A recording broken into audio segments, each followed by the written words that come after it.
Welcome, ladies and gentlemen, to a new episode of the X Button. I am one of your hosts, Alejandro. With me is the Fallen Jedi. Paul, hey everybody, how's it going? Pretty good. Paul, today is a very interesting day because we said last week, in 2 weeks we'll be celebrating, and then I was like, crap, I missed shot.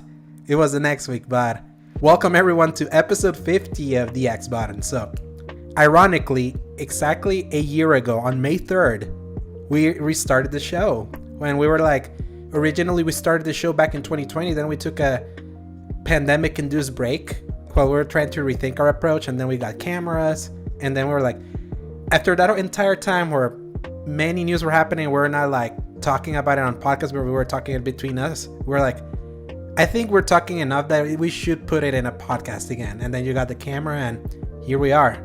50 episodes, Paul. 48 of which you were in. It does not feel like it's been 50 episodes. It doesn't feel like it's been a year.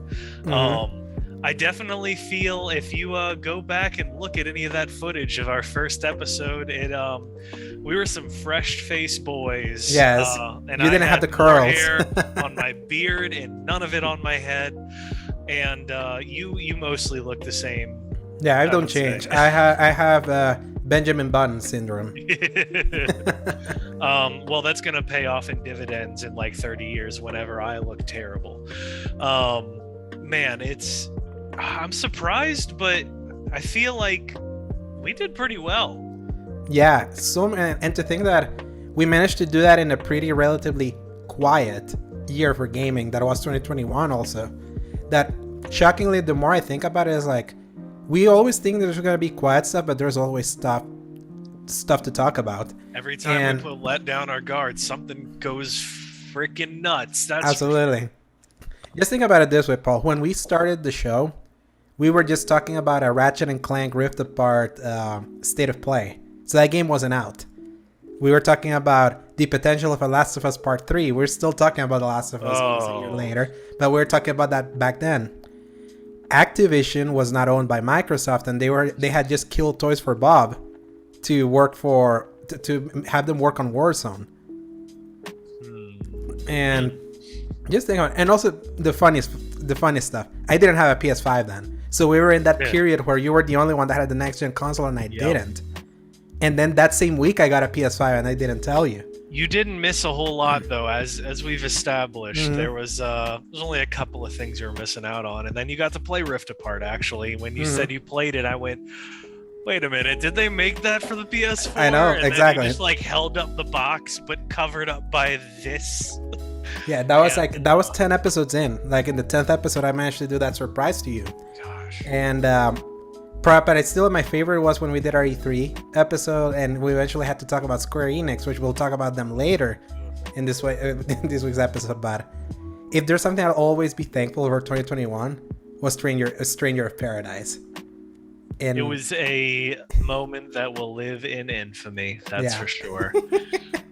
And you're like, you think it's just something, I hate this, we're moving on, and I just kept bringing it up in every way possible. Whenever we're playing, you seeing the word chaos everywhere, and always knowing that word when you watch it on TV shows, you hear it's being spoken. It is very rarely that I don't think of y'all when I hear the word chaos in the world.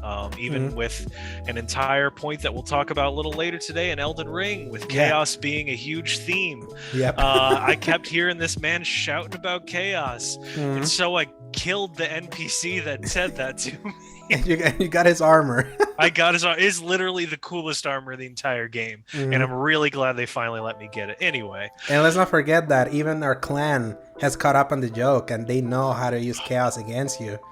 Like our good buddy Firestorm that made the meme of Rolk and put chaos in his face when we were raiding. Yeah, just to help me focus. Yes. Man, to like step back, it's been such a ride for this year, and I never thought I'd even be doing a podcast ever since even before PJ showed up with all this stuff to help connect us. And think about all the journeys, the ups and downs, the silly stories, and the wild debates, and it's only the start.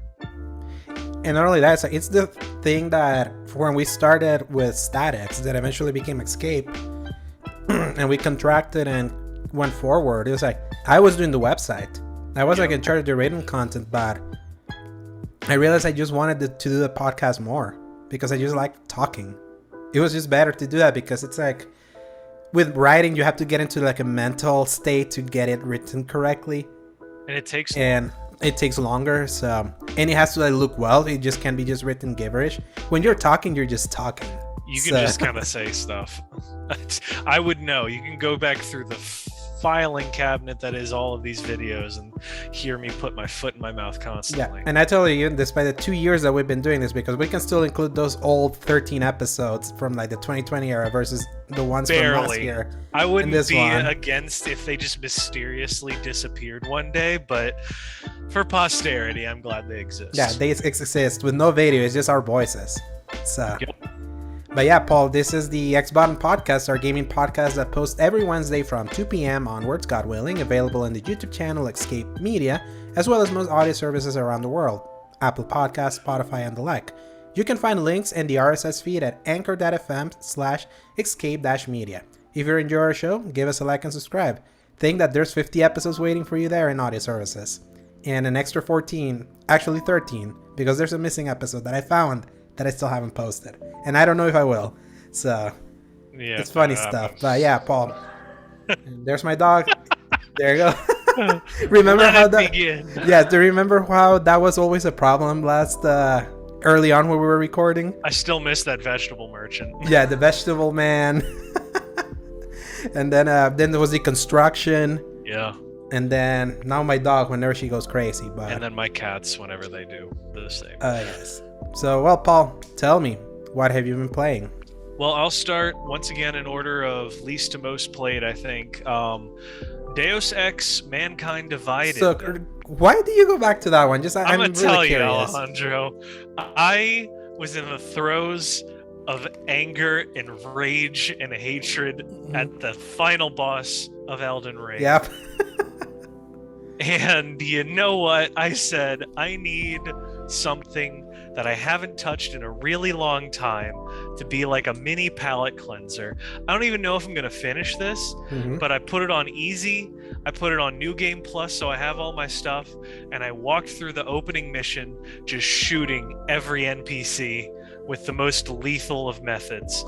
And that's, as for anybody that doesn't know, Deus Ex is a series, cyberpunk-related series, RPG, very heavy on like dialogue, choice, and things you can do. And there is combat in it, but it is very skewed, I would say, to the stealth and non-lethal approaches. They really want you to do that.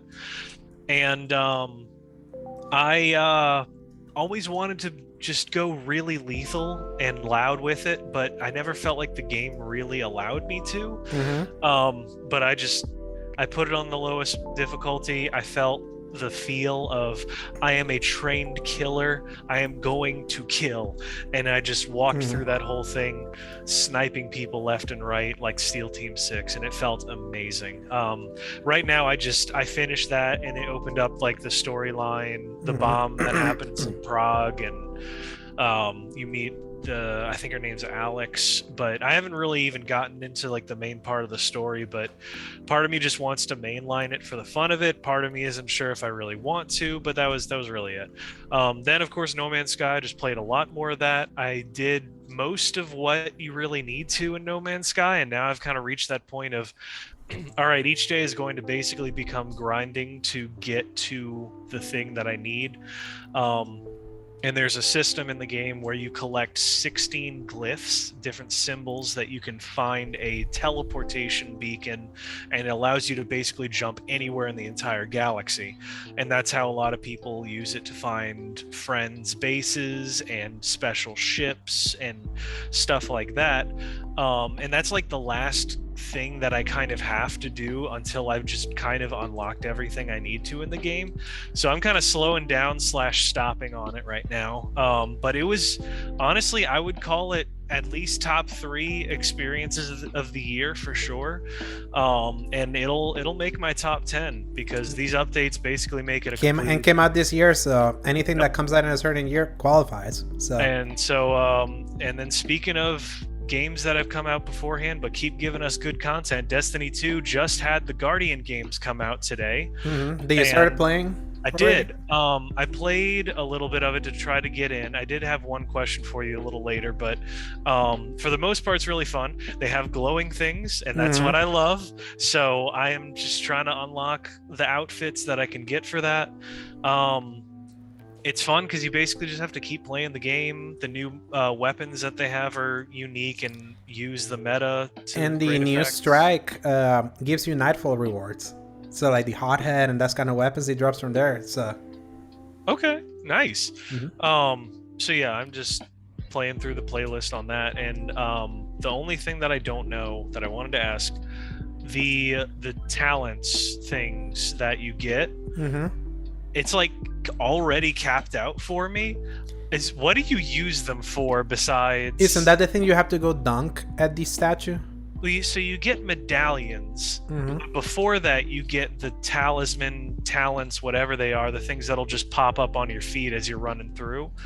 And I don't understand how those line up to it, because I'll just filled them up already. Yeah, I know they changed Guardian games from how it was before, so I will have to jump in. I haven't played Destiny 2 for that yet, so okay. I do like the new SMG. The first role that they gave me for the quest was Grave Robber and Vorpal. So I was like, yes, I could get something better than Grave Robber, but Vorpal is really fantastic, and it's a nice gun. I like it. So yeah, that's all I've been really doing with that. But tell me, Paul, how's that Elden Ring treating you? That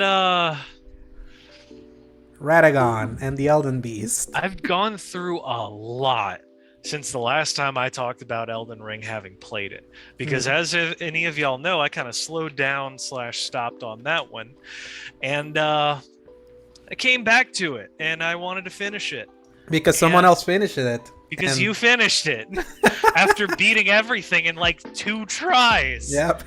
Maximum. Yep. You just have clearly patience within that.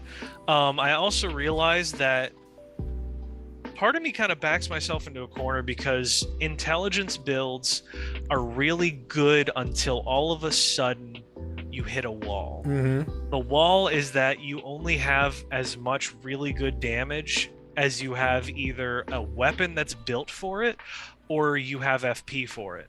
As soon as you run out, all of your best use abilities are now locked.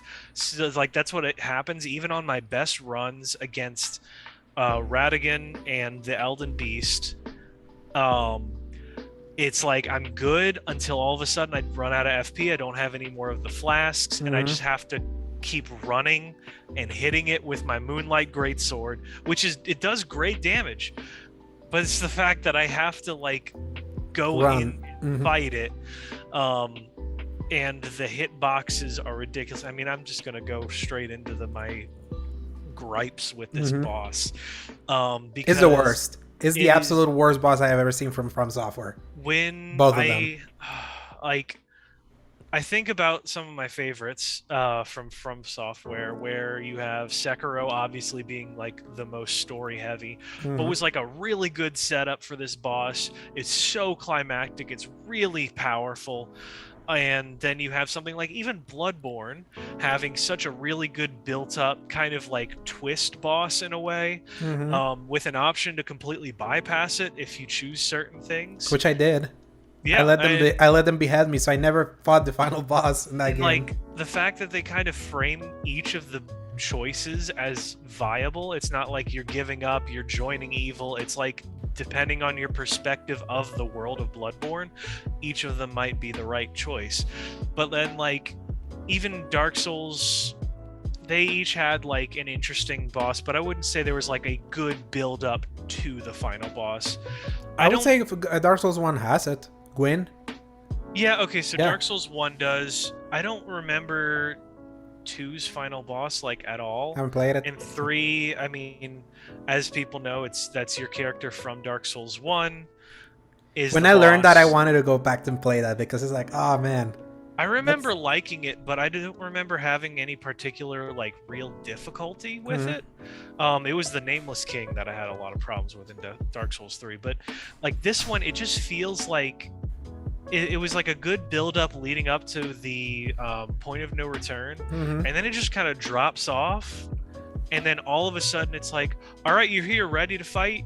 And there's like no dialogue. It's just there's this dude, and it's all like, if you've paid attention, it might be good, but I never felt like a good build up to when Radigan shows up and just starts wrecking shop. And then of course, hammer. Even like the Elden Beast after that, I'm like, I don't feel as a casual enjoyer the connection between Radigan and the Elden Beast. I don't know why the Elden Beast is there. At least there's like normally dialogue kind of leading up and explaining at least a little bit. Yeah, the only thing that connects is the fact that if you keep going back to the round table thing, and you talk with the people. Especially if you talk with the guy that does your armor, he keeps mentioning that he's still there because he's helping you make weapons to kill a god. And just the reference that you're to become the Elden Lord, you have to kill a god. Yeah. And that's like literally the only connection, that the Elden Beast is basically a god. Right. That's all it is. Okay. Because like I wish there was a little bit more of a story reason for me to care. Because, you know, like each of these have kind of had like some built up character, even like mentioning them by name. But then once you get to the Elden Beast, it's like. And that's the thing, because this game is so damn long. Because you mentioned, I finished it. And I did I started a New Game Plus just for the lulz. I wanted to see if I could take my build into the earlier parts, and it was funny. I destroyed Margit and Godric. At the very beginning of the game, it explains that it's like the lands between got all destroyed because I don't remember who destroyed the Elden Ring, and the only way to like bring peace again is to like reforge it as a new Elden Lord, something like that. How would you remember that when it's like 100-hour game with an initial exposition dump early on? They do a lot of exposition dump right in the beginning, because if you look back, you're like, oh wait, I met all these characters, and stuff like that, where it's like, oh, I remember that character, I fought them, oh, I remember them, and it's just so spread out for the story that you're like, oh yeah, that was a thing. Because like by the time you're finishing with something like Millennia, which I beat, thank God. Me too. I did it before you. I challenged you to beat her when I did. Yeah. There's part of me that was like, do I even want to bother with it? But then once you beat it, I was like, fine, I'll try it. And I spent like 3.5 hours or something on it. 45 minutes. It was tiring. Man. It's like it was just luck of the draw. If you hoping your mimic, if you use your mimic, that it survives enough to like distract her in the worst part of the encounter, and you're just wailing. I never figured out how to really get past her really long chain of attacks. No, that's really just you hope she doesn't do it, or you hope that she attacks the mimic, and that's all it is. Because I've seen people do it. It's like you either have to just understand where the RNG begins with her and run as far away from her as possible, or there's like this very precise way of dodging to like avoid her while she comes back around. And apparently you have to jump. But like it's a wave over her. Like there's no way you're gonna jump over it. You should find the Twitter of Suhi Legend. He's this guy that just plays everything so well and records it. You should watch how he does the Millennia fight. It's crazy because he parries her, he jumps. I've heard people like one of the most reliable ways is parrying her, and just like with everything else, this crap is very imprecise. It's just no. But you have played all these Souls games and I know the only one you haven't finished was Demon Souls. Is this the worst? Is this the worst final boss they've had? Like in difficulty, in cheapness? So final boss difficulty.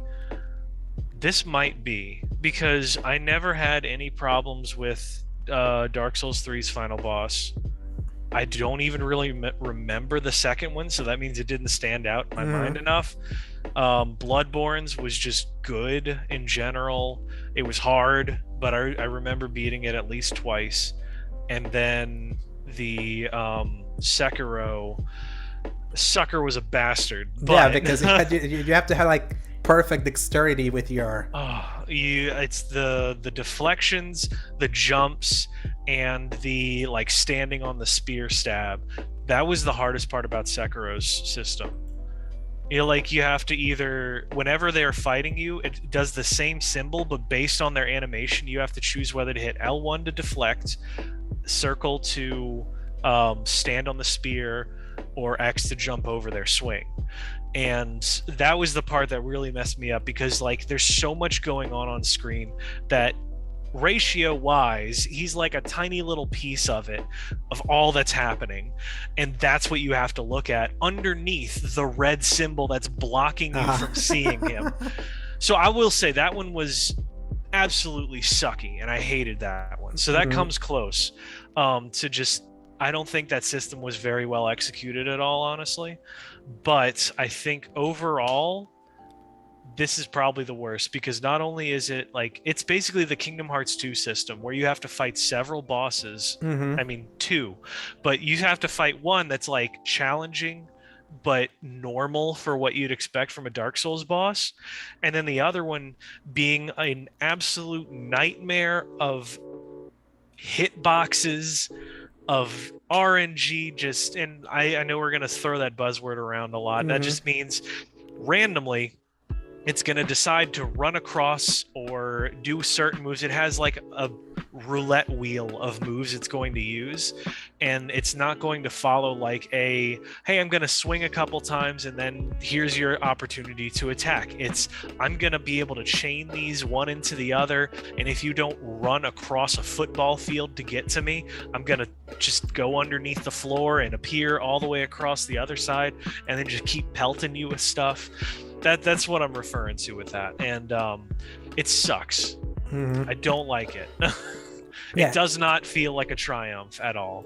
Absolutely. And what sucks is that before I reach Radagon and the Elden Beast and getting to destroy literally everything else from that game, I was like, this game is just so incredible. This game is so unhealthy for me because I just keep playing it. Like, and into the wee hours of the night. You saw one time that I was chatting with Zach, you're like, at what time do you guys go to sleep? It's like 3-4 a.m. It's like, I was playing that game until that times a few nights. It's like that, it was just so enchanting and absorbing in a way that most games, it helps now that I have a TV in my room, so that helps me just kind of just stay in before I had to go play in my living room. So I was like, man, this isn't healthy, so I hope I finish this before too long. But what makes it even funnier though is that I just kept showing you the pictures, like one phase this, one phase that. Oh, this guy took me 2 or 3 times, but just kept happening. And I'm always making fun of both you and Zach, because I was the one that stopped playing to go finish Horizon and Platinum Horizon, and you guys got so ahead that it literally was like, yeah, they're gonna finish this game before me. There's no way I'm gonna catch up. Then suddenly I'm like, oh, I'm by Millennia now. Goes to show how dense this game is. Yeah. And then I finally, because Zach was like, he stopped at Millennia. Millennia beat him out of him. And then I killed her. It's like, oh my god, I actually did what's supposed to be the hardest boss ever made by FromSoft. I would say the Elden Beast is worse actually than Millennia, if I have to be honest, because the Elden Beast is cheap. When I reached Radagon, I was like, the seething anger I was in, because I showed you 2 pictures in that I had him like this in the hell. Yeah. I had him so close. And then after that, I got stuck at Radagon. I was like, what's happening now? I was getting so tilted that I was just getting stuck in that first phase of the boss. I literally even went and respec my character to a full int build so that I could have the Moonlight Katana and see if that could help with the sheath and attack, and and it wasn't helping. I was like, I was actually doing worse. I was like, you know what, screw this, I'm going back to my bleeding build. And then I did it again, went back in, and that's when I killed it. And I literally stood there gobsmacked. Took a picture of me giving the game a finger. I was like, F you, game. It's like, this game is gonna get a lot of Game of the Years. It deserves it. The highs are so high. Yeah. On personal principle, I can't put as my number one a game that I told it to go off. Like literally, I think that's just not. That would be lying to. That would be like a personal lie to me, to award a game like that. Even though I think it's still the second best game I played this year, but it's just like in the honesty of being like, this game really, like, you suffered through that last year with Metroid. You were really liking that game, and then the Raven's Peak final boss completely unraveled that game, and you didn't even want to reward it anything. So it's like, it's happened before. So it's like, but this was like the most I had a game be like that, because even though I have been like criticizing that, I feel some of the boss design feels really cheap because of all these different moves. You can't really read them like I was able to do in Dark Souls 1. That's how I was able to beat it really, not relatively easy, but in a timely manner in like 3 weeks. But this was the one where it broke for me. It's like, yeah, this seems irresponsible that I know a lot of people that reviewed this game didn't reach this beast. Yeah. So, and I think, well, I mean, of course, it's like, what could they have done with a game this dense like that? And you're almost expected to go, like, you can't really mainline it without having a lot of trouble. Another thing, you mentioned something that I had a really good thought while I was in the middle of fighting the Elden Beast one time, and it was, it's all well and good that you're allowed to have so many options for a build, but if only like 1 or 2 are actually viable to beat the game, what's kind of the point, you know? Yeah. It's like, oh, you can mess around as long as you want to mess around, but if you want to actually progress, this is your only real viable literally what I learned, because I had to go look up like any strategy. If you have the Lord's Healing or the Lord's Protection or something like that that protects you from holy attacks, that can help you. If you don't have that, good luck.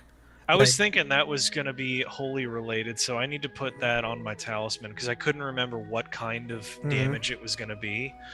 And that's exactly what I'm going to do, because I had one that was like physical damage, and I was like, no, this is different. So I really want to do it with my current build. I don't want to like fail and fall to that. This is like an extra challenge of... Yeah, and to be fair, it was like, I managed to do it going back to my old build, despite having to respect to see maybe this is going to help. So maybe there is a chance. The thing is that it just bludgeons you to death, this game. It just becomes so demoralizing to a certain point, how cheap both of these final bosses are, that I can see why you still haven't beaten it, even though I told you should beat it before we record. That would be cool. I put the entirety of my evening and afternoon into fighting it, and I still couldn't. Like, I started at about 7 p.m. and I went until midnight, and I couldn't beat him. Yeah. I just kept going over and over again, getting more and more tilted as I would try. I turned off all the sound. I am on muscle memory. I know exactly what buttons to hit, and it's just... Like, I'm going to point out one little thing with Radigan. That when he jumps in the air, what you're apparently supposed to do is dodge toward him. What? And you do not get damage. When he jumps in the air, you wait until he's about to come down, you dodge roll before him, and then you don't get damage, and that's how you're supposed to do it. How in the world are you supposed to know? Because there's not like a spot on the ground that's bare. There's not like, no normal thinking would lead you to say, I'm going to dodge into him to use my invincibility frames so I don't get hit. That is apparently the only real way you're supposed to avoid him. I want to pause that to mention, apparently we have a timer. Yeah, I was going to say that, yeah, it's weird. It's happening. I don't know. It's giving us a timer. Do you want to just restart that in a second? Yeah, we can take a little break and come back. Got it. Yeah. But yeah, who's supposed to know that when you do that big hammer attack that just gives a big area of attack, you're supposed to move towards him when it's in the vicinity. It's like, it's stupid. the damage he does is very inconsistent. Where I've seen where some of them will do like his stomp moves are a certain amount, but there's a specific stomp move that will one-shot you, and it looks almost identical to the others.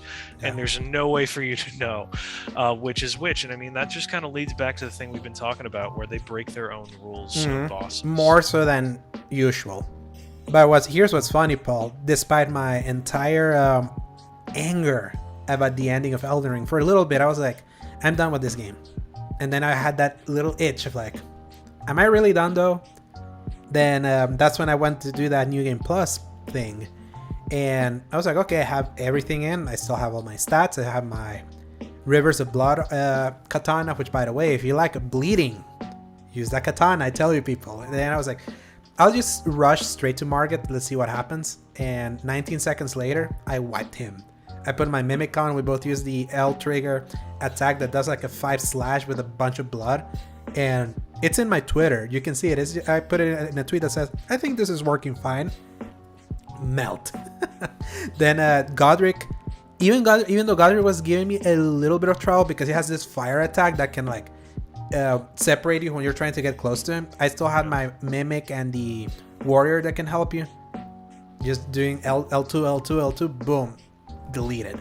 And I got to Leonard the Lakes and I was like, yeah, I'm here. And yeah, I forgot, when you look at this looks way too big. I am done. Delete the game. So I indulged on quick deleting two of the earlier super hard bosses at a certain point in everyone's. I'm sure that must have been very cathartic, honestly. Yes, because Margit, I remember that one was when we had to fight Margit early on. He sucked. He did. He absolutely sucked. How much we've grown since then. Yes. I mean, I went to that to two-shotting Radon. That, to me, Radon will always be the before and after for me with this game. And that will always be the high point that I feel if I hadn't had that moment with Radon, I wouldn't have beaten this game. Getting that motivation, be like, I still got it. I can destroy this game. And now I have Platinum Horizon and finish Elden Ring. Words I didn't expect to say early in May. I know, in the anniversary of our show. You said, what was it, 5 months or something? That no, I said I'm gonna finish this game in 5 years, because when I came back to it and I was getting destroyed by that stupid firewolf, I was chatting. I was like, I think I don't like this game. I feel like I got screwed by my build. And then I was like, I'll put some bleed in this sword, and then I was attacking and then saw, oh my god, it does the Uchigatanga thing from Dark Souls 1. Yes. That moment was like I can do that here. And everything was history. Can you imagine if respecking was more of an investment?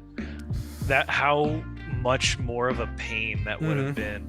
I still think that it shouldn't have been at that specific area that could easily have been missed by a lot of players. But I mean, once you unlock it, then you're like, oh, okay, cool. I can like totally just redo everything. And even though they said it was like a rare item that lets you do it, I had like 15 of those. Exactly. And like, you only need really one to try and one to go back if you don't like it, or you just keep changing it up. And I don't think I actually did use it once to try to like take down everything that I knew I wasn't going to use. And I'm glad I did, because I needed every single little bitty thing to push me over that edge to be able to use the crazy, stupid, powerful spell, which is exactly how I caught up to the very end. I used that Kamehameha wave on so many bosses. So let's see, the curved bridge that led up to the cleric beast that became Malekith with like the dude on the horse. I used it on him and I didn't even fight him. I walked up before it really aggroed me, and I was like, I know it's gonna hit to this point. Do my spell, drink my potion, charge up, and he just gone. Melted. And you can get his armor, and his armor was cool looking. It was a really cool golden armor set. I really loved the wandering knight look, that merging that Ronin cape with my black knight gauntlet helmet and leg pieces was just too crisp. I committed to the Radon look. I always wanted to like always wear it to remind myself, I beat this guy in 2 tries. And also he has the biggest stats in the game, ironically. I was hoping for armor that would have more resistance than his. Couldn't find it. Well, usually, so a lot of the armor that's really good isn't going to have very high resistances, and you just kind of switch out whenever you kind of need it. So I never really worried about the resistances as much unless I was like in the lava area or in the rot area, and then I would switch over as I needed. I mean, even Bloodborne had something like that I had to do, but I was just like, I'm going to look cool first, and then hopefully get the closest level of protection with looking good. And that's why Radon to me was like, he looked cool, because when I got my ending, that I got the Elden Lord ending. Sitting in your throne. Yeah, he's sitting, he was like, oh yeah, he looks like a king there. So I was like, I'm glad I committed to it, especially because initially when you wear that armor, you wouldn't be able to do the dodging that I eventually realized that was so important. It was just the encumbered dodging. Right. But I decided to spec up a lot of endurance. Yes. And then boom, I was like, yeah, I'm rolling now. Yep. So, and I mean, stamina, that's what I was always saying. You never waste a point put into vitality and endurance, because no matter what kind of build, it always is going to need health. How much bigger do you have right now? 40 something. I went into Radagon with 55, FYI. Wow. Yeah. So I feel like I could always just boost myself up a little bit more to get that extra level of health. I changed up my physic drink to like negating damage, and I think I was like, I think I still have it boosting my intelligence so that it can give me a little more damage in my spells. What did you have? Do you remember? For spells, eventually had none. Like no spell at all. Well, I mean your drink. My drink gives you the benefits. Oh, the benefits was constant recharging health and stamina. I had the recharging health, and I felt like it wasn't enough to really matter, especially with that. There's much one health. You can get a better version of it that recharges much quicker. True. If you don't find it, then you're getting screwed. Yeah, that's probably a good thing. Okay, cool. I wanted to give you an opportunity to share any of the other ones that you've been playing, because you played a lot of stuff. But but just a little bit, because after Elden Ring, I was, it's like, there's this, I like to call it the From Software postpartum depression, because there's like no other game immediately when you stop playing one of the Souls games feels right. That I was like, I have Demon Souls here. Let me go back to it. I don't know why you thought you could do that. Yeah, but I did it intentionally, because this happened to me going from Dark Souls 1 and then immediately starting Dark Souls 2. Starting a new one, do you realize I am soulsed out? You need to start another one to get into that sickness. To be like, yeah, I think I can do another one, especially because going from a game that's so free and you can jump around and have such a diversity to then go back to a character that I was so encumbered. I was doing the dodge and it was like so encumbered with my sword and shield. I was like, nah, not feeling fam. So I deleted it. Then I have to go in a little tiny bit of a rant. There is a reason why I never go into PC gaming, because some of the BS that you have to do to make a game work with a controller is insane. I had a PC Game Pass, and I kind of wanted to see how Elder Scrolls 4 Oblivion looked there, because I had been playing it on 360, but I was like, I have it here. My computer is relatively strong. I want to see if it can make that game look better. It works. It works beautifully. It's like, oh my god, this game, like the PC version can really scale up well with the hardware. I wasn't expecting that. Then I was like, let me plug in my Xbox controller. Turns out it doesn't have native support. However, there is a way for you to get a mod that you can like manipulate the files to try to make an Xbox controller work. And to tell you that I spent 3 hours following video after video, doing exactly as they were saying I should do. Put these files here, download this here. For it to then not work. Yeah. Oh my god, I was like, I wanted to tear my hair out. I was like, this is stupid. This is why console gaming's the best. You just pick up your controller, you turn the console on, you start playing. Simple as that. Yep. I'm glad later games that are in Game Pass are like immediately controller native. Like Fallout 3, I plug in my controller, works. New Vegas, works. So it's like, at least it's just when you go into older ones, it's like part of me is like, I understand the appeal that you can manipulate an old game like that to make it work with something modern, but the paints and the hoops and the amount of message boards that you have to go through to see if there's like some bug that was like, I eventually got it to work, but there was like, oh yeah, this mod we didn't figure out how to enable favorites, and that's like so important in a Bethesda game, like being able to favorite your thing instead of having to go through the menu. That was like, well, I wanted to play this game in high res and all that on my TV. I will have to play it in mouse and keyboard in my laptop that I'm recording in right now. So I was like, that was a little bit of a bummer. Then I saw do you remember Metal Slug? I do. Yeah, that it's like the screams of the soldiers dying and the shooting, and it's just so that defined the arcade experience for me. The Metal Slug Anthology, all the arcade games all together. That was a collection I used to have back in PS2. I no longer had the disc, and it was $8 on the recent sale. So I was like, I'm feeling like just doing something mindless. Let's buy this.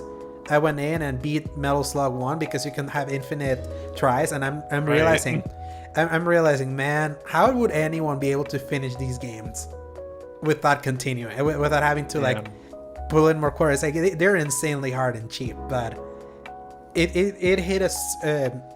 It hit that dopamine of just, you can put auto fire. So I was just holding square and just shooting, going there. So I was like, okay, this at the spot, and then I just moved on. Then I went back to Far Cry 6, a game Tell me about that. Yeah, a game that earlier this year I called that was one of the bigger disappointments of 2021 for me, because I started playing it and it had this cool presentation with Giancarlo Esposito for like the first hour. Before then, you have to meet a guy that gives you a crocodile that then you feed him like what looks like testicles. I was like, yeah, this is the same dissonance of trying to be super serious and super wacky here. It's not working for me. And then doing missions that was like, I'm burning a plantation again to like a music needle drop, something that I think I've done in Far Cry 3 and 5. This is the same old game that it's like, Ubisoft, screw you, well, moved on. Then I went back to it. It was like, I have it installed, so let's see. I want to see something. I love this game now, and I have no idea why. I think I know what it is. It's cathartic. It's simple. It's like especially because now I realize that this game has more depth than I gave it credit for. Like you can modify your weapon to have like armor piercing weapons with silencer. So I'm just going with like my rifle, just headshotting guys with helmets, which can be very annoying in Far Cry games. And I remember that. And just clearing everything. And I was like, oh man, it's like this is hitting that kind of that scratching that itch that I still wanted to play an open world. That's what's funny. I said that I'm sick of open worlds, but I think it just depends on how an open world does it. And I feel it's helping that I'm doing an open world now, but as a shooter. I haven't played a shooter in a little bit, other than Destiny, and Destiny is a live service. Even though like Far Cry 6 has like live service elements, you go to bases and you see your entire character, your armor and all that, and you can run in, you can partner up with people and all that. So I was like, yeah, it's like I can see why they said the next Far Cry was going to be a live service, because this one is almost one without actually saying it is. It already has those trappings, but it's just scratching the itch. It's like, I'll tell you this. I hate tropical settings so much, and I still love this game. This game is making me... I said it yesterday in our chat. I was like, I feel just the setting alone is making this one of my least favorite Far Cry's, even though I think the gameplay is probably the best, because it's so streamlined. You don't have to no longer have to like put your knife and carve out something from an animal. You just walk through stuff. You don't have to like loot anything. Everything's just automatic. So it's like, oh, thank God. It's less you feel less friction, even though the game's like super big. That was I was like, how soon can you get an helicopter? Because there's some objectives that are like so far away. It's like, man, do I have to go all the way there because this map is so dang huge? But eventually you get a helicopter and you just go, or sometimes an airplane. And I'm finding it fun. I'm shocked, but I knew it could happen. It's like, I feel that Ubi formula of like the checklist open world games can, if hit in the right time at the right spot, they can always work as comfort food. It's junk food.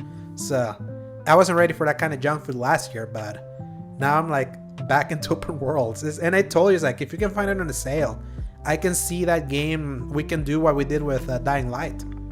I could see that being really fun, especially with a group, because I think I only played a Far Cry game maybe twice. One of the times was Far Cry 4, and I think the other one was 5. But it was like, that was probably the most fun and definitely unbalanced process, because I don't think they really do much to change the difficulty whenever it's 2 people versus 1. And now I think you can have 3 or 4 people. Only 2. I just checked. It's only 2-player co-op. Dang, yeah. Okay.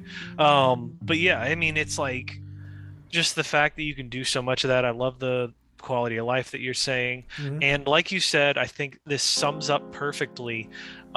Everyone, if you find yourself in a hole that you can't play anything and enjoy it, play something super different, and it'll cure the heck out of that for you. It'll cure your ailment. It'll cure any weird feeling or any burnt out. Yeah, that's exactly what I did in 2015 with NBA 2K16. I bought it on like a sale or something randomly, because I don't play like sports games, especially not basketball games, and for whatever reason it really I vibed with it. So especially after playing Elden Ring, I want to play something the complete opposite of this game for the next 5 months to just clean that out of my system. And at this point I'm like, I just want it to be over so badly. I think it's actively making me worse at playing the game. Yeah, because you're at the end now. That's what's so funny. You have nothing else. I'm so close. I mean, technically I have a lot of stuff I can go back and do. I have so many, I don't want to do New Game Plus because I want to get all the weapons I can. And you can. That's cool. And the good thing is that you don't with Elden Ring, you don't, as soon as you beat it, you get the option. Do you want to start immediately, or do you want to keep being in the world? It's cool that they do that, because in other games, when you finish it immediately jumps you into New Game Plus. So. Same. I'm really glad they didn't do that, because I was actually hearing you talk about it, and I had to look it up on Google to see, do you have to do New Game Plus, or can you just keep going through the world? And when they said you could, I was like, thank God, because I want to go through and find all the cool stuff. I'm glad I did Millennia now. Imagine if I had done Millennia in New Game Plus. That would. I've seen some people struggling for having to wait until New Game Plus to go there. Many people not knowing they intentionally handicap themselves with a harder boss by going that way. That's exactly what happened to me with both Bloodborne and Dark Souls 3 because of the DLC.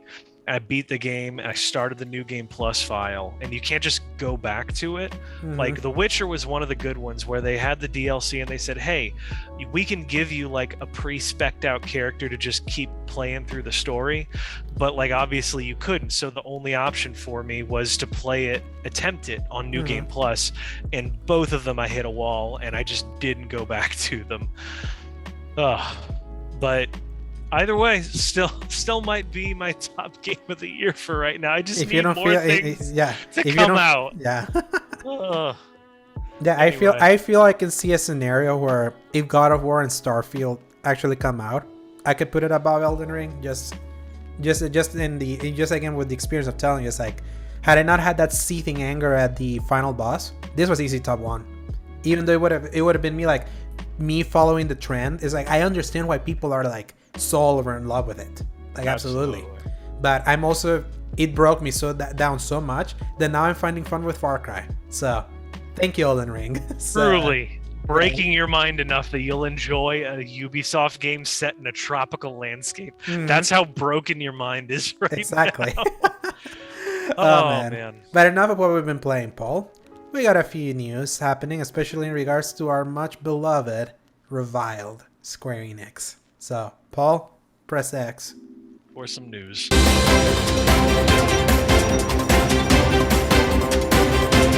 Alright, Paul. It would appear the consolidation of the industry will continue unabated.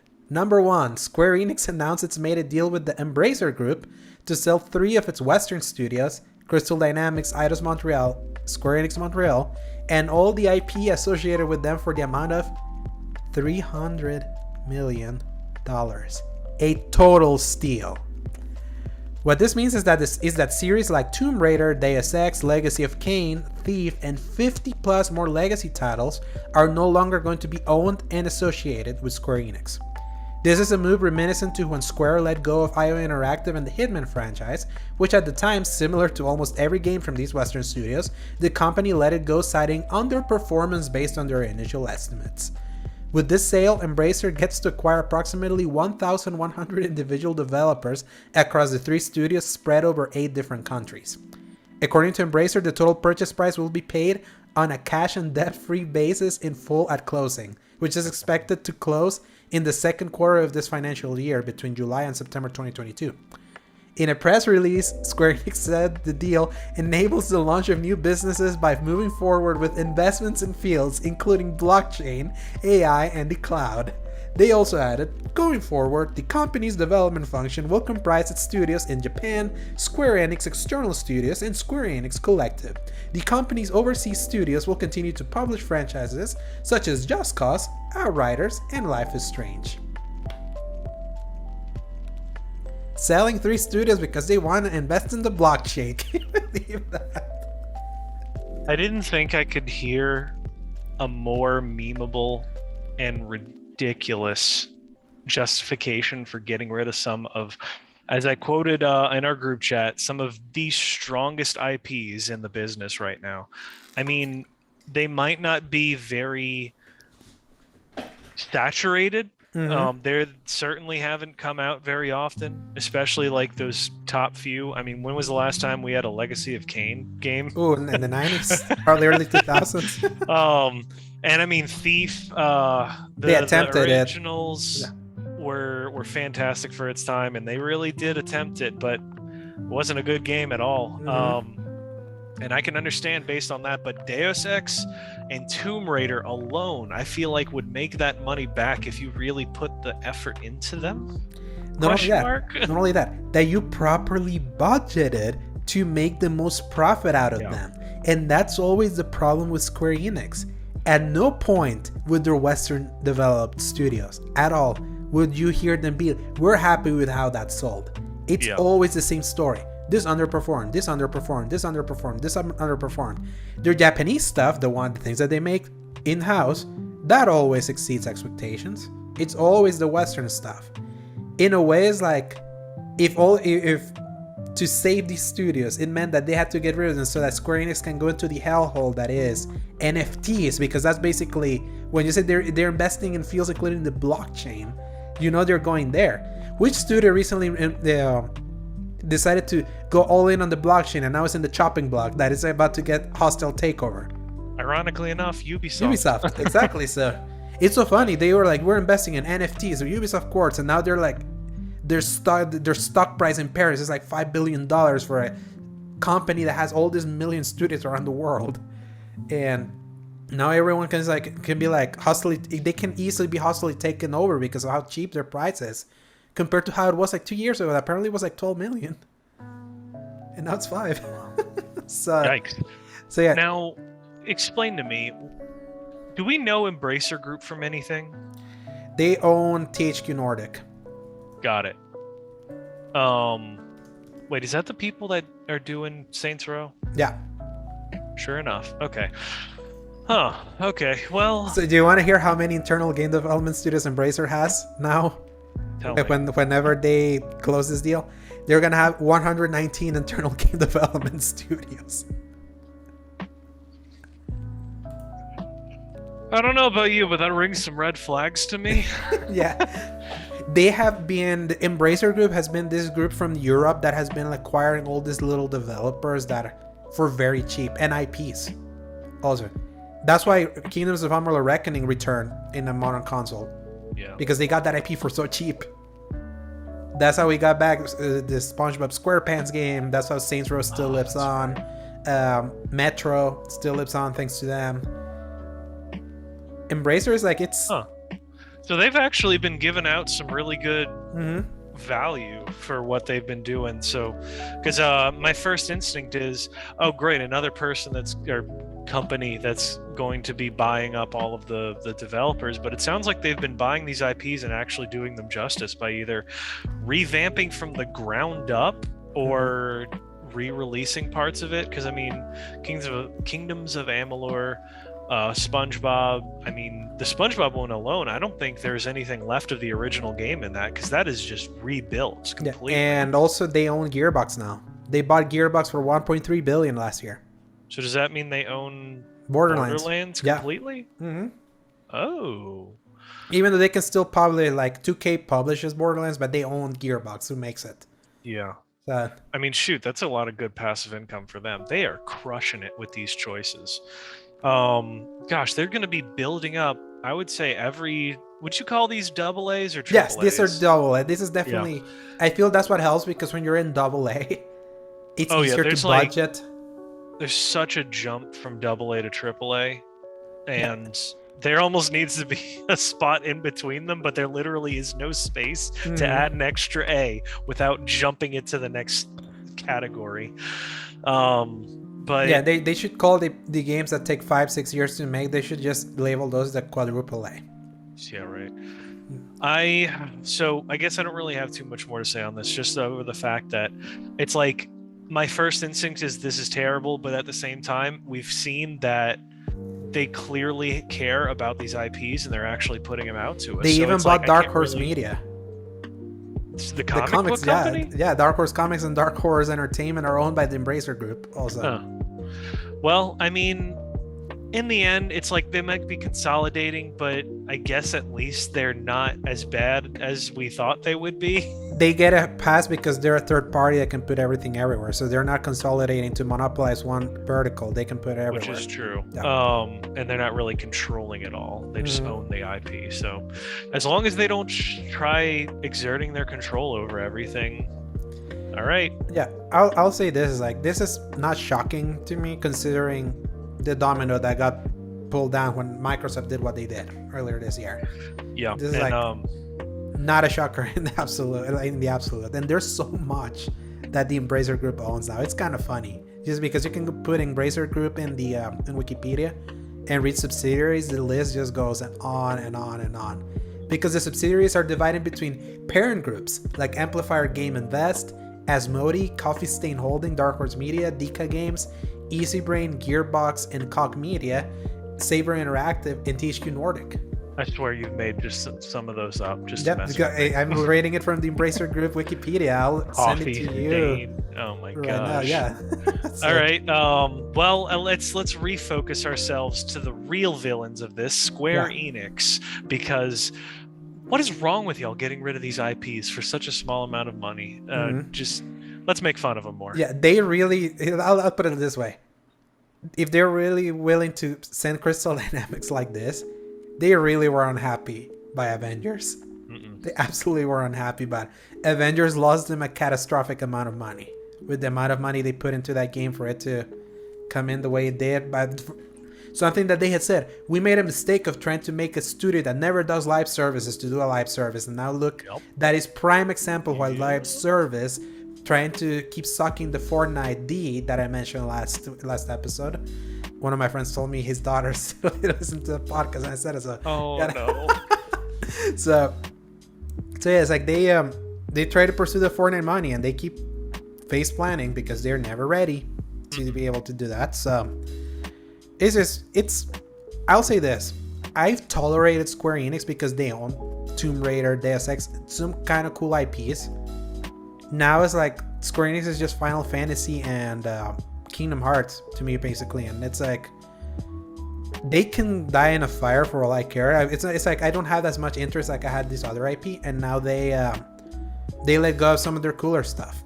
So but yeah, it's like in the midst of all this kerfuffle, Paul, it's like it would appear one of their most anticipated games may actually be coming closer to release than initially thought. Number 2, spotted by BGC, Final Fantasy 16 game director Naoki Yoshida, known most for the rehabilitation and success of Final Fantasy XIV, gave an interview where they mentioned the game is in the final stages of development. This follows an update he gave back in October 2021, saying the game was in quality of life improvement phase of development, signaling the game was content complete and in the polishing phase. While there were some worries something may have gone wrong during a late December update saying the game had fallen half a year behind schedule due to the pandemic, this recent update should assuage fans who've been waiting for the next mainline entry in the Final Fantasy series since 2016. With Square Enix shedding off so many games that could have filled up their calendar with this Embracer sale, one would think the next Final Fantasy would become priority number one, as it's the one franchise that never fails to meet their sales expectations. I am actually kind of surprised by this one because, I mean, as we saw, they got pushed back. We literally have heard nothing about it except for the initial gameplay / cinematic trailer that was released, and that was literally the only thing that they ever showed about it. And by all numbers and normal thinking, that means there's nothing to show, so they're not going to show it. But this actually shows me that they might have actually learned one of the better lessons from Final Fantasy 15 is that don't show anything until you're ready to show it. No, they finally learned an important lesson. Don't give it to Tetsuya Nomura. Amen to that. Yeah, because Tetsuya Nomura takes forever. And he has a very specific vision, and he's not going to allow anything else that doesn't match that. And until he changes his mind, and then he's going to change everything to line up with that. Yes, because then, like, when you know if you don't align to his vision, he's going to shove down your throat a lot of chaos. You can thank him for that, Paul. I don't think I will be thanking him. I don't think I will, truly. For ruining the word chaos forever. What might actually ruin me is if I'm playing the next Kingdom Hearts game and freaking Jack walks out and starts talking about chaos. I don't know how I would do with that. And just imagine like Sora, Donald, and Goofy just staring at this guy here talking about chaos. And they're like, chaos? What's chaos? Is it the darkness? Oh, man. Nope, don't want to think about that. All right, next thing. But then we'll see. I think it's next. I think Final Fantasy 16 is gonna be next year. With them saying this, most likely. I don't see it late this year. They would have said something by now. It would be really impressive if they did, honestly. But I mean, the calendar is very empty, and they sold so many studios now that they're like, what do they have? If they're really in the polishing stage, you might be able to do that in 6 months. Bring it out in November. It might. And it's Naoki Yoshida. He turned the Final Fantasy 14 ship around. He's the reason A Realm Reborn was what it was. And if you have to do that with a MMO, which is significantly harder than just a single player game, that's really impressive. So he clearly has a lot of management ability. So there might be a small chance. I don't know, Alejandro. It might be the optimist in me speaking, but it's an empty the rest of the year, so I would hope. Yeah. So I want to believe, so we're gonna believe. Let me put it like this: that's one of Sony's few PS5 exclusives from like third party that they have. They have Forspoken this year, so I don't. So it's like, can you imagine Sony begging them, like, please put this out this year, please, because they need exclusives. Yeah, but then it's like, they can be like, we already have one. Forspoken is now there in October. That's true, but I guess. I could see if they put out Forspoken this year, Final Fantasy 16 would definitely want to wait till next. So I guess we'll see. Probably March 2023. Who knows? Especially if it's this close. Yeah. I can see them. Again, now I feel like Square, they have less on their plate now. They got to put more stuff in. They got to bring in the money. They need to do something. That's for sure. Oh yeah. Unless they just want to fail. Speaking of staying on the Square Enix disaster train, Paul, number 3. It appears their partnership with Sonic creator Yuji Naka is ending in ugly litigation. For people that don't know, Yuji Naka is the creator of Sonic and made Balan Wonderworld. In an explosive series of tweets published last Thursday, as relegated by BGC and translated in full by their contributor Robert Cefason, Naka heavily criticized both Square Enix and co-developer Arceus for releasing Balan Wonderworld in what he believed was an unfinished state.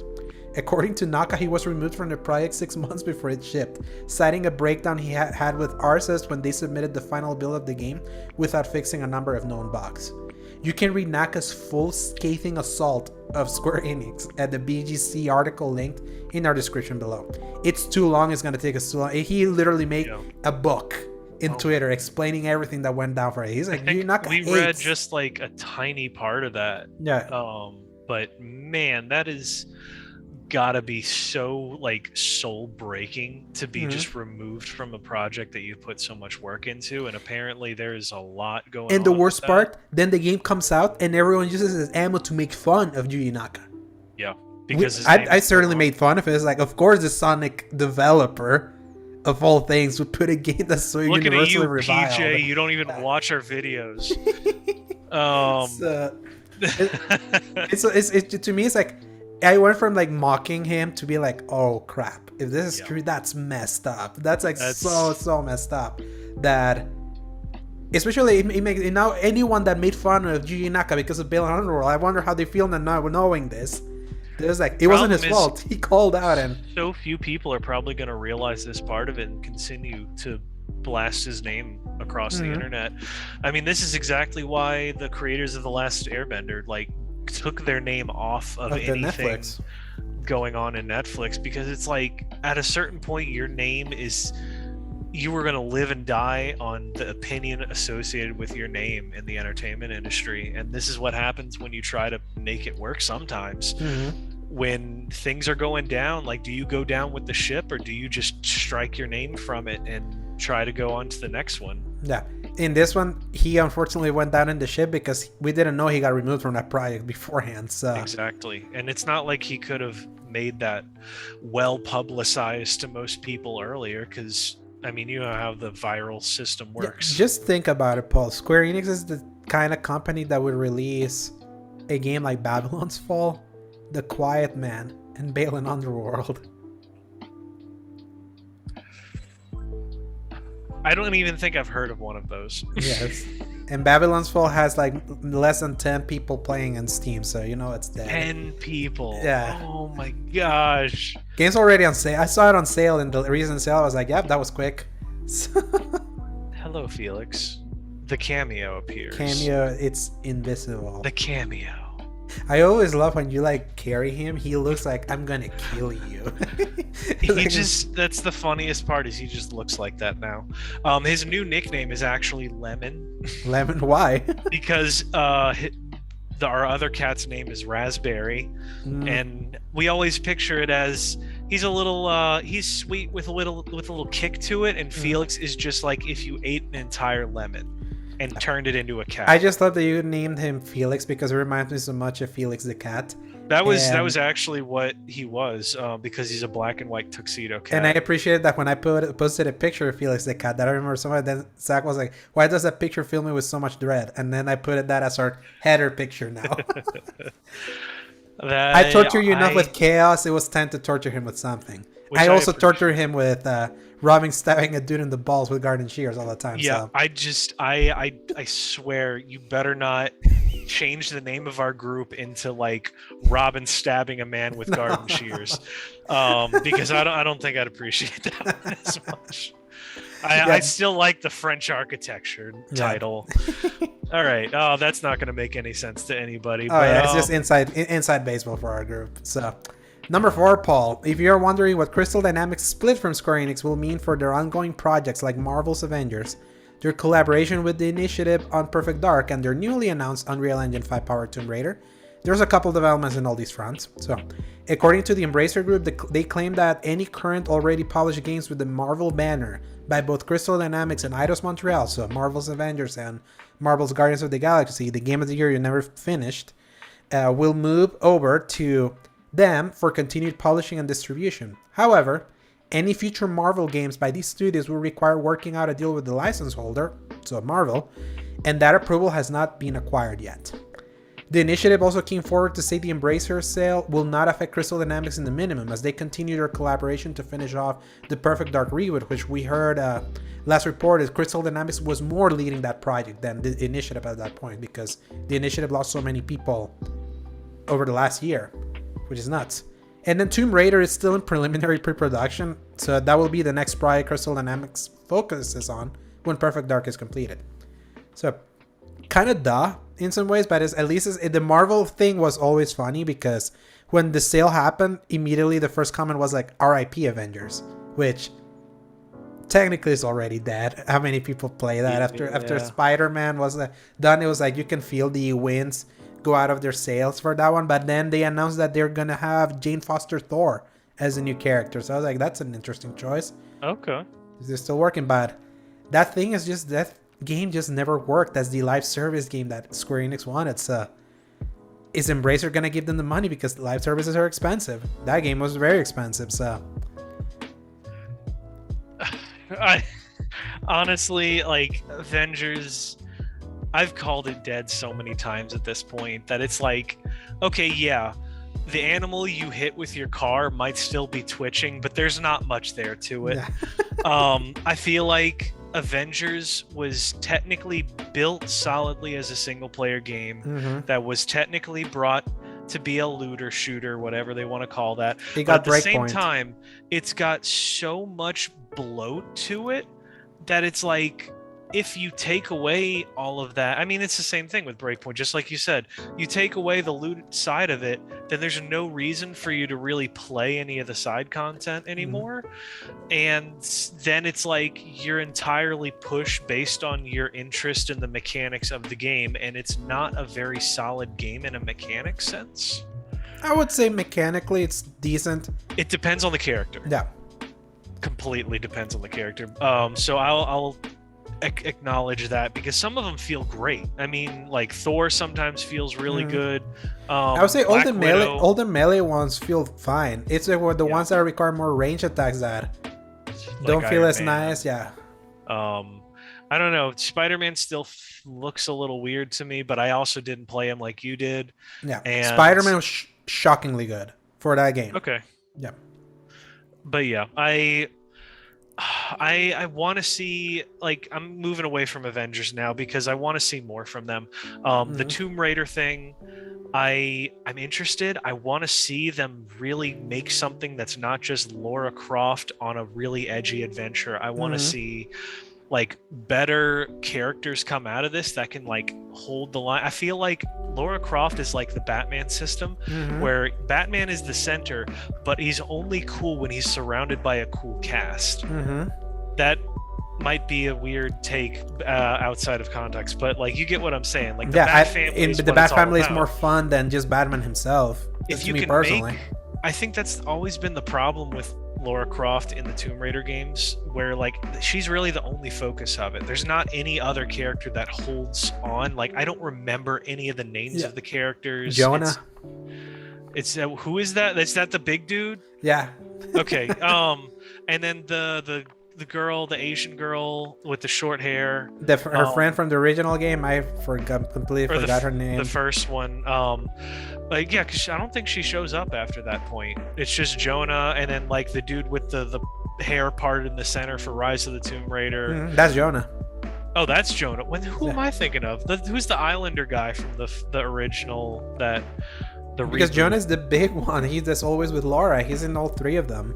No, there's a guy that's traveling with her where I'm at in the game, that he has like this long coat, and he's like kind of partnered with the evil dudes, but he's trying to work with her right now. I don't think he's actually like a friend. And I'll tell you this, and this is like the big problem with those Tomb Raider games, narrative wise, I don't remember a single dang thing about them. We're kind of proving the point, honestly, because we can't remember any of these people. Yeah, the gameplay amazing from those Tomb Raider games, but it's again why Uncharted to me as an overall series is superior, because despite its surface level gameplay, Tomb Raider does gameplay better than Uncharted. I believe that, and I stand by that. I think it's a little too bloated for me, but I'd respect. But it has more depth. There's more meat to the bone in the in the Tomb Raider games than Uncharted. Uncharted is pretty simple. Right. But that simplicity is in service of great characters, great story, great set pieces, great material all around. That makes the Uncharted series just more memorable. You remember every single name of the characters from Uncharted. Absolutely. All of them. And in Tomb Raider, you can barely remember, other than Jonah or the other ones. So, maybe Jonah, because I don't even know if we're thinking of the same person. Exactly. It's a point proven. But yeah, I would hope that this, whatever Tomb Raider this is not just a continuation of this rebooted edgy trilogy, that maybe they living it up a little bit more. But just them using Unreal Engine 5, we saw a prototype Tomb Raider with that Unreal Engine 5 demo from May 2020. So it's like the tools are there for them to use that technology. So number 5 for Paul. In the eve of celebrating May the 4th, which is when this episode goes live, if you wanted something new about any of the upcoming Star Wars games in development, this isn't the news you're looking for. According to the ever-reliable Jeff Grubb, as relayed by his Grub Snacks news show over at Giant Bomb, the sequel to Star Wars Jedi Fallen Order 2 is now coming out in 2023. after initially reporting Respawn was targeting a 2022 release window. I don't like the Star Wars news anymore. Yeah. Grubb cites the decision of the delay is because the sequel has shifted to be new gen only, where it will shed behind the PS4 and Xbox One family of consoles to deliver a game tailored for the current gen machines. Grubb also mentions the sequel is going to drop the Fallen Order name entirely, with the possibility of the game being first shown at the Star Wars Celebration happening on May 27th. If this sequel comes out in 2023, it will be right at the 10th year of their 10-year exclusive deal with Disney. Because that deal is, they already said that it's not going to be renewed. That's why we have all these Star Wars games announced. They can announce them because they're obviously not releasing them before 2023. So that's why they were able to announce early. But this already crosses out a second game from my 10 most anticipated games from 2022 that we did. Did I have this in mind? Because it would have been really high. No. I just must have You didn't have it at all because this game was not officially announced when we I put it in faith, because then 2 weeks later EA announced they were working on that sequel. We just knew there was a sequel, so okay. I was like, in Respawn we trust, and they had said that they were aiming for 2022, but if they're delaying because now this is a PS5, Xbox Series X and S only game, they're not going to be held back by all that. And it's so funny that it seems like EA is actually really committing at now just completely letting go of the PS4 and Xbox One. The Dead Space remake is new gen only. Oh. Here's the irony though. When is the Dead Space remake coming out now? Because that was also pushed to like, are they gonna put both these games in like early 2023? That would be funny. And so EA, because they're all about hitting that fiscal year all the time. But gosh, that's the thing. I wanted another Fallen Order. I love that first game so much. My brother, he because I shared PC Game Pass with him, he downloaded the PC version of Fallen Order. And looking at it, I'm like, should I want to play it? It's like, because it's Dark Souls-y. Do I want to replay it because I can platinum it on PS5? I platinum it on PS4. We'll see, maybe. I like that game a lot, even with its jank. Yeah, but I mean, goes to show how strong just the concept is, for the fact that the game itself has a lot of problems, but is still so positively reviewed. Is like, they don't even have to do very much to make a good Star Wars game or a Jedi game. Just put something out and people will eat it up. Yeah. By the way, Paul, we're 24 days away from Obi-Wan. That's actually going to be while I'm out of town. So I'm actually already talking to my parents. No, I'm going to watch it. Okay. I'm going to watch it with them. Because I told them, hey, like, this is happening. We're watching it all together. It's going to happen. 2 episodes. I didn't know it was going to be 2. I'm so glad now. Because they delayed it 2 days, because it was originally coming out on May 25th, which was going to be the 40th anniversary of Star Wars. Wait, when is it coming out now? May 27th. Crap, because they wanted when I drive home. Damn it. Yeah, it's lasting spoilers in the phone, because you tend to look at your phone when you're driving. No, I totally do. Like that time that I showed you the I don't give an F what I didn't give an F where you are at the front. I was listening to that, and it played through the Bluetooth speakers of my van, and it was beautiful. Oh man, but that's what's it's so funny, Paul. It's like, from just remembering the list we had. Your number 1 game out. That was Zelda. My number 5 and my number 8 out. I don't even remember what my list was, but I feel like half of it probably isn't even happening. Yeah, your number 1 was Zelda. Your number 2 was God of War Ragnarok. No, actually Elden Ring. And number 3 was God of War Ragnarok. Yeah. So. Well, I mean, so I'm top 3 is 1 for 3 so far, and maybe the other one will still happen. I got my top 2, which were Destiny 2, Witch Queen, and Horizon Forbidden West, and my number 9, which was Elden Ring. That's how low I had it. That's why it's been such a pleasant surprise, because I wasn't expecting it to love it like it did until I didn't. So, number 6, Paul. We're getting close to when E3 was usually scheduled, and even with the cancellation of the event for this year, some companies are surely trying to keep the tradition alive by scheduling their showcases around that time. Microsoft announced they're hosting their annual Xbox Bethesda Games Showcase for the 2nd year in a row for Sunday, June 12 at 10 a.m. Pacific Time, 1 p.m. Eastern Time. And the event will be live streamed in over 30 languages on the likes of YouTube, Twitch, and Facebook. With Starfield game director Todd Howard saying they would finally do a deep dive of the game this summer, you can bet top dollar this showcase will have the game as its centerpiece as the game marches towards its currently announced November 11th, 2022 release date. It's kind of nuts that they put that date last year. They haven't moved it. So that showcase is going to be the definitive. Are they moving it or not? Todd Howard isn't even really a person anymore to me. He's like, so when I see it was like, oh, Starfield game director, I was like, oh yeah, he does other stuff. Mm-hmm. So yeah, I just wanted to throw that in there real quick. That I'm like, what the heck? He's not a real person. Yeah, anymore. I'll give it to Bethesda that at least for their Bethesda Game Studios things, Skyrim had its date reveal at the Game Awards of 2010. They hit their date. Fallout announced their date for Fallout 4. Yeah. The first ever E3 Bethesda conference of 2015. They revealed Fallout 4 and they put the date on. And it stayed there. November 10, 2015. They've all been, either 11th or the 10th, right? Mm-hmm. Yeah, November is always their release. So yeah. I think they can. Specifically, because I remember 11/11/11 was Skyrim? Skyrim, yeah. Yeah, that's what it was. And I never forgot that. And then I remember watching live for Fallout 4 and I went nuts. Same. That is such the presentation for Fallout 4 was excellent. Probably one of the most perfect presentations of a game I didn't have any interest in. The at music that point. Choice with all of the options. I think you got disconnected. I can hear you. I literally can't hear you.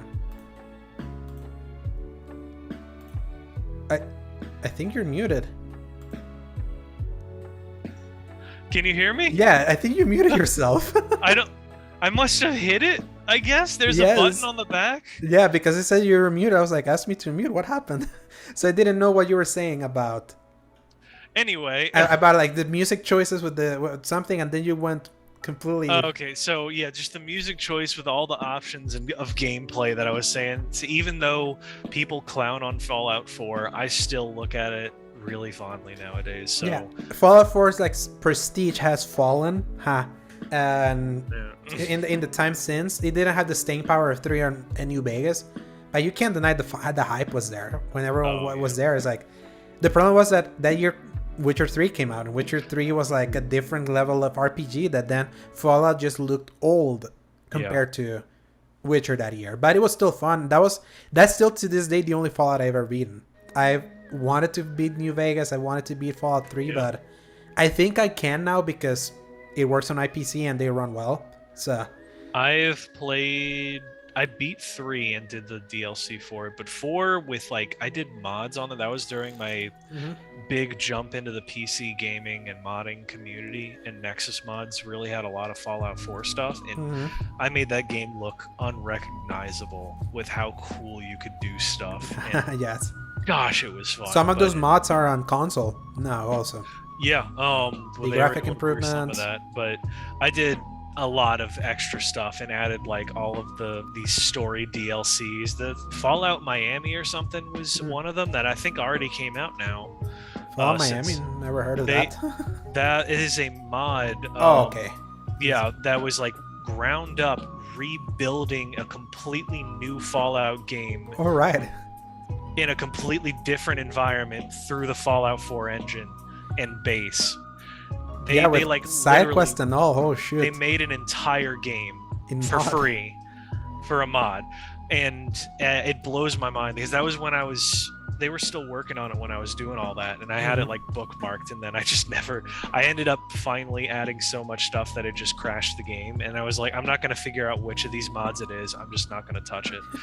And that's unfortunately the price you pay for the really fun stuff. But man, I'm so glad they included modding. Yeah, I wish that I would enjoy more of the mods that happen on console, because when you put them on, trophies get disabled. And that sucks because really dumb, honestly. Yeah, it just unincentivizes you from wanting to mod if you can't get achievements or trophies. But I get it because I can see a mod just like unlocking all of them or breaking something in the backend, so that's why they do it. But that's just how it is. But Yeah. it's a Sunday at 10 a.m. That will be like your 12, my 11, I think. Yeah. So I'll still be at church. I will probably also be at church, so I'll just find out what happened afterwards. Yeah. So unless But, we like just watch it and react to it like in playback. Yeah. Yes. We'll see. But then we can do a react like following, like kind of like we did E3 that we did a live react, but. Yeah. Man, it's like I want to live react in the case we get another Stranger of Paradise thing that you hate so much. It's like, part of me does want to because it's just fun for the exactly the pleasure. But I mean, we got Trebuchet, so we know what that's like. We had such bad luck with that one, but at least we got Witch Queen on screen. I might actually go back and watch that because our reaction was really funny. Yes. And genuine. I love that. So number 7, Paul. If you still don't have an Xbox Series X or an S or a PlayStation 5, hoping the units will become more readily available at retail later this year, bad news. Peasants. It appears the semiconductor chip shortages that have been plaguing both these consoles and many other industries will continue until possibly 2024, according to Intel CEO Pat Gelsinger. Previously, he had told CNBC he expected the shortages to last at least until 2023. Now he doubled down and added another year of shortages, emphasizing that key manufacturing tools aren't as readily available as hoped, meaning there aren't enough chips being made to supply demand. For the console manufacturers, this affects Sony the most, as their disc and digital model uses these semiconductors a lot. And while the Xbox Series X also uses these chips, their Series S uses different components that help keep that console more readily available at retail. I said it last week, I repeated it this week. You want an next-gen console, go to your Walmart, you'll see one of these there. Shockingly, that they're always there in stock. Series S is the way to go, everybody, and that's from somebody who loves playing on PlayStation. By this point, guys, just don't even bother waiting unless you're specifically waiting for a specific exclusive that's only coming to Sony. Just go to eBay. Just pay the extra. It's like that's whether we like it or not. The pandemic completely ruined this generation and expectations for this generation. So it's like there is no guarantee you're just gonna get one like other consoles in previous generations. That we are in that kind of strapped up scenario with all these, especially now these consoles using these specific semiconductors that other industries use. And now with the shortages, it's like, of course, there's gonna be other industries that are gonna get more priority than a game console. The auto industry, I think, uses these something else like that are more important in the grand scheme of things. So yeah, just either pony up, pay the extra, get in on eBay, or follow one of those bots and on Twitter that they notify when one goes live. I know that pain. They're reliable. That's the worst part. It's just they are reliable isn't the right word. They're not sketchy. They're just unreliable. You know what's ironic? In our first ever episode, we were talking about this. Were we really? And now we're still dealing with it. Yeah, because I had just told you, like, when we recorded that episode, I had just went through the heartbreak of having to wake up at 4 a.m. to try to get the target drop and failing. So this is reality. So it's like I don't care that I had to pay $200 extra for mine. The peace of mind is more valuable than just $200 if you really want that console. So yeah, if you want one of those, it's like you gotta rely on the money, I guess. Yeah, set aside the money and just pay an extra. You'll be thankful because these consoles are really good. And just not just with the exclusives there, because it's not like they have that many, but just how better the games play there. Makes it worth it. Definitely gotten to a point where I am going to struggle if I ever want to go back like more than one generation to play anything. Might be very difficult for me, I think. Like I was watching some gameplay of like random PS2 games around at the time, and I'm like, oh no, I couldn't touch this anymore. This is too bad for me to go.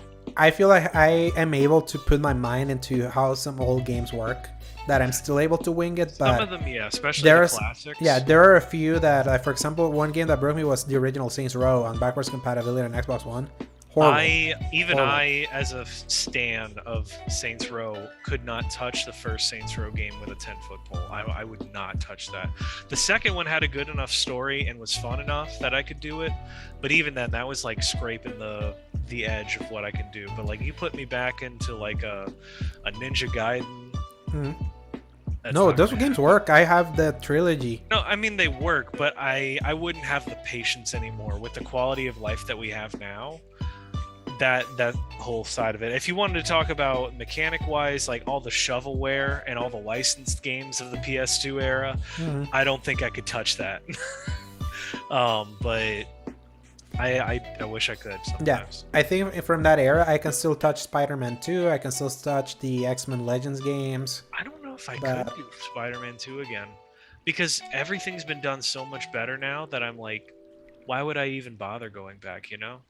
Sometimes for the nostalgic X. I think it depends on how you're wired, because like Yeah. a retro gamers can like really succumb and really tolerate a bunch of this stuff, Yeah, but definitely. others don't. So Yeah, it's funny coming from me, who's like almost put Castlevania Circle of the Moon as one of my top 10 games of last year. So I guess it really just depends. I think in my head I'm picturing those really rough 3D games during that stage, but like 2D, the 2D games hold those up aged a lot perfectly.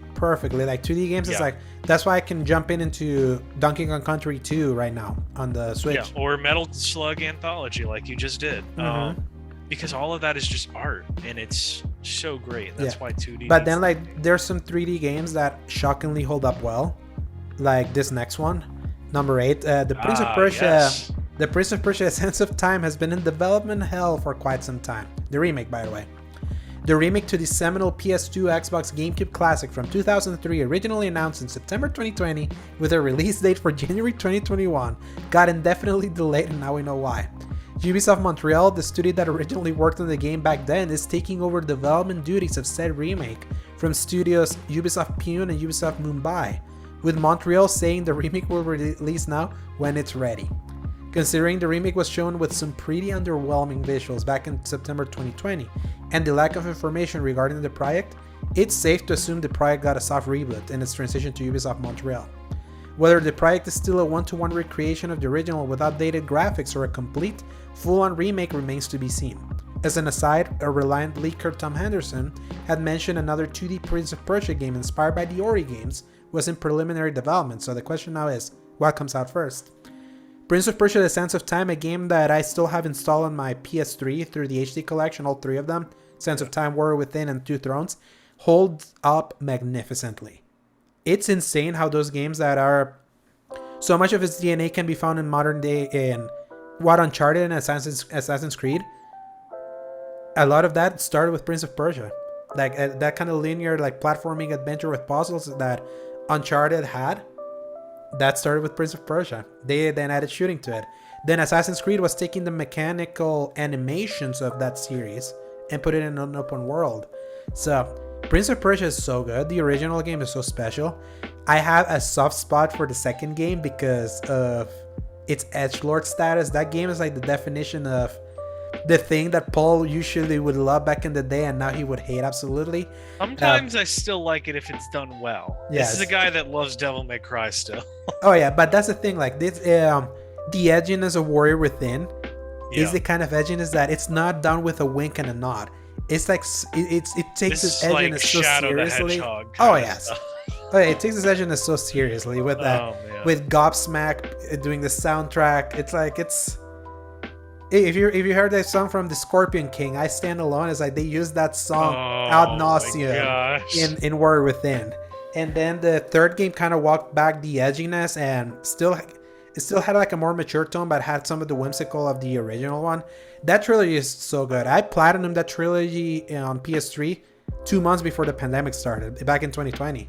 That was like, I'm back in the Prince of Persia kick, and those games still hold up well. It is insane to me that a visual remake has taken this long. When they originally announced it in September 2020, before the consoles came out. That's what's so funny, but that remake, you should go back and look at videos of it. It doesn't look good. It looked very rough, especially you do that kind of visual remake after Resident Evil, remakes, the Crash remakes and all that is like, ooh, you guys are screwing up here. But then originally they said that they were indefinitely delaying because they were switching the art style. Because they were like, yeah, which they needed to. I mean, I like the style. It just needed to look better, you know? yeah, it just looked almost mobile game-ish. It didn't have the polish. It had like heavily saturated look to it. It needed to go back to the drawing board visually at least. And I'm glad they're kind of doing it because remember, it's like the franchises Ubisoft does these days is like they're also homogenized. They all have the same style. Like I'm playing Far Cry, but it's like the style of checklist open world. I can find it in Assassin's Creed. I can find it in Watch Dogs. They all have that, and Prince of Persia wasn't that.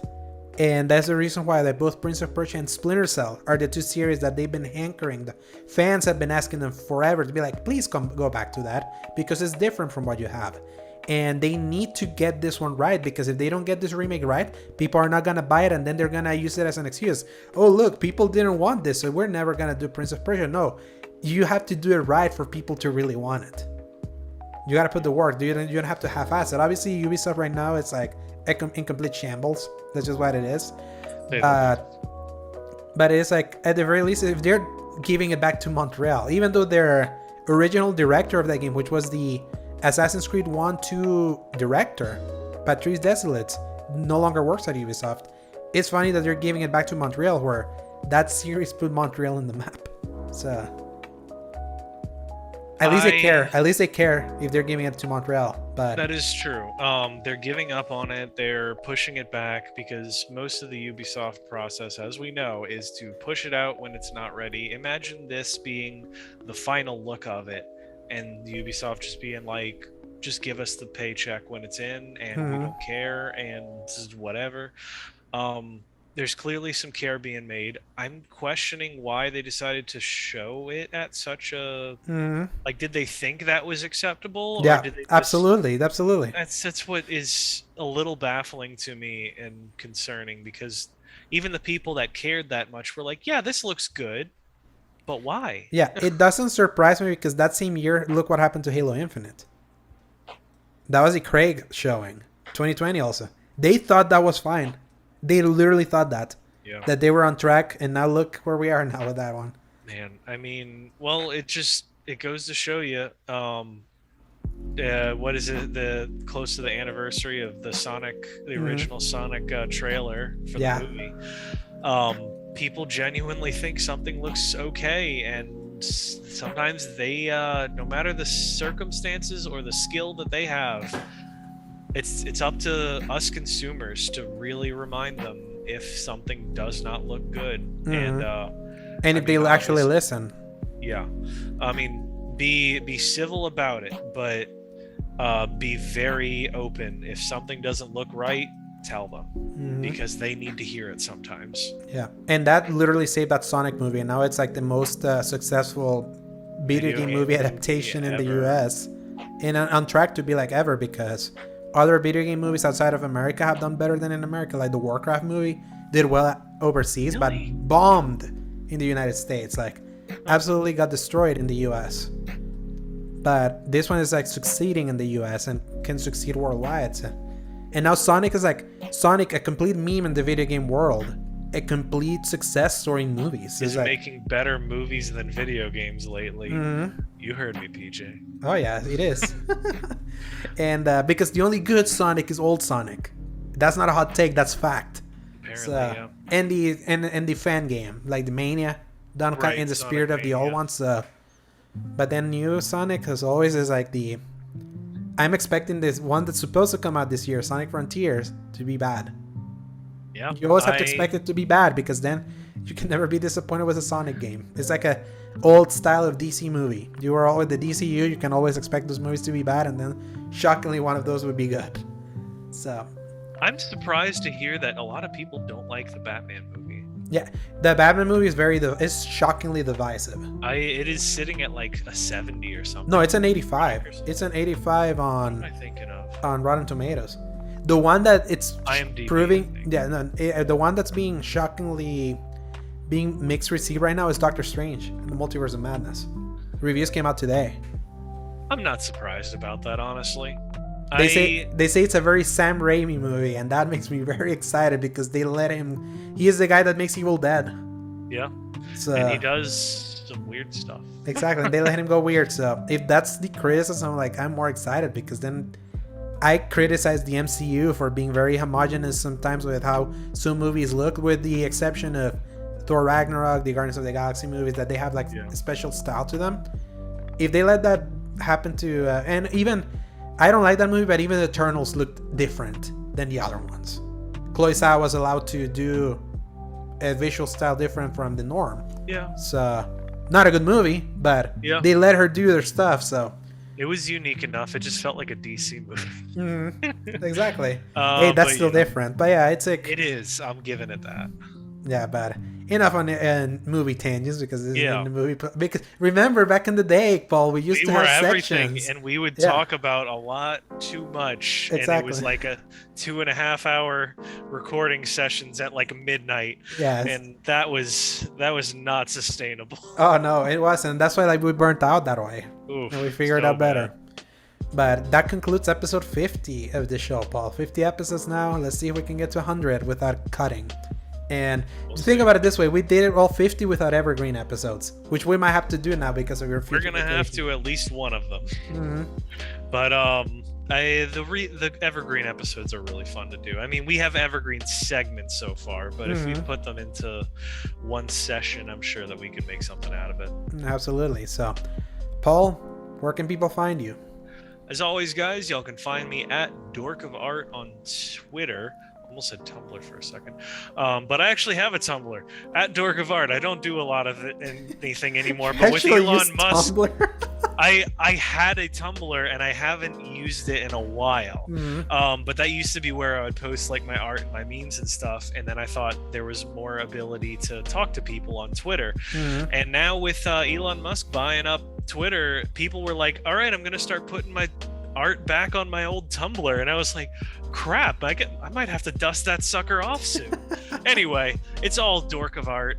I recently got a like from the developers of Plague Tale, and that made me really happy on a piece of art that I made of Amicia, so go check that out.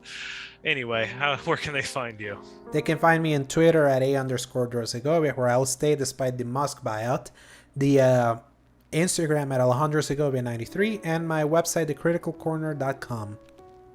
Paul, I'm glad we were able to still do the show. We did a full year. Can't wait for another year and to see how we can grow it.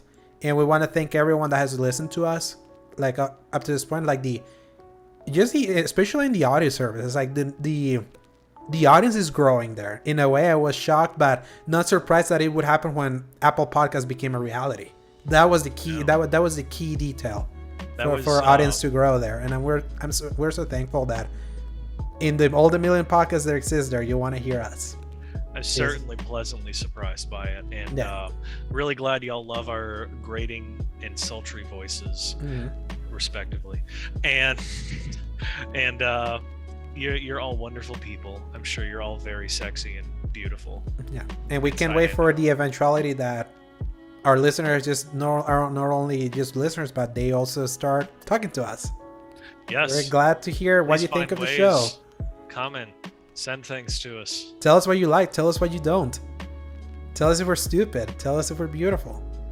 Tell Paul if he sucks for not liking chaos. If you just spam chaos in his comments, I'm sure he's gonna love it. I take it back. I don't want any influence whatsoever. I don't want any comments from any of y'all. Don't you dare comment chaos on these videos. Don't find it on YouTube at X Button Podcast from Escape Media and comment chaos on every video that we've done ever since, and just keep saying chaos and chaos and chaos over and over again, because that would suck and I'd hate it. And I would hate all of you if you did that. So don't do it. Ever. You should check your Facebook wall. Oh, I'm sure it's going to be fun. Anyway, guys. All right. Paul, it's been a pleasure. I'll see you online. And everyone, stay safe, stay pretty, enjoy the beginning of summer. And remember, press X to play. Good night, everyone. See you guys later.